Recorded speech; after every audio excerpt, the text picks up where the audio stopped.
If you're a new TIG welder, I want to give you the best of all pieces of advice, and that is to keep your tungsten sharp. And I know you've heard it, everybody says it. Keep your tungsten sharp. Resist the urge to try to weld with a dirty, dull tungsten. You are just going to be nailing jello to a wall.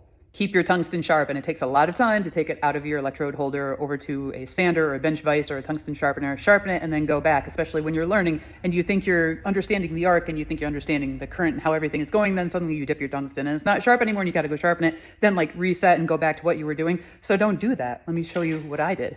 And I didn't do this in school, and I wish I would have. I did this when I started building boilers. The boiler makers taught me how to do this. You cut up a bunch of tungsten, buy yourself a box, go to Amazon, or better yet, your local weld supply store, to establish a relationship with the weld supply people, locals in your area.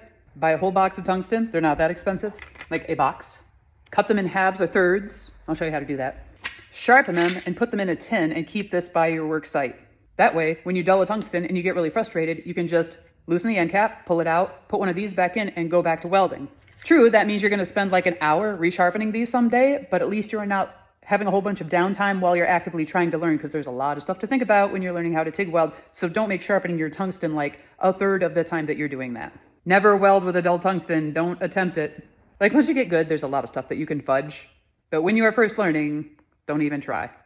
Because the properties that make TIG welding the better choice for a lot of applications is that it's accurate and clean, and you can anticipate exactly where the arc is going and where you're heating up. And as soon as you contaminate the end of that tungsten, start shooting off in different directions. It doesn't have that nice little cone of electrons going into the area that you want it to. A lot of people have a lot of different opinions on how to break a tungsten. Sometimes you break them on a table. You can try to snap them with your hands, but the easiest, cleanest way I found is to use two different jawed tools. You notice I'm not going to clamp it like this because it's tighter here than it is here. I'm going to clamp it like that because those parallel surfaces, same here, parallel surfaces. Just get them close to each other, a good little, they should break quite cleanly.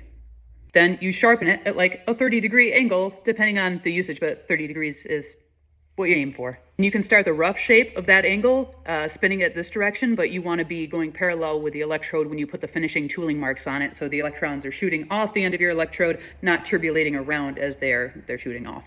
Something roughly like this. Always keep it sharp, and you will thank yourself.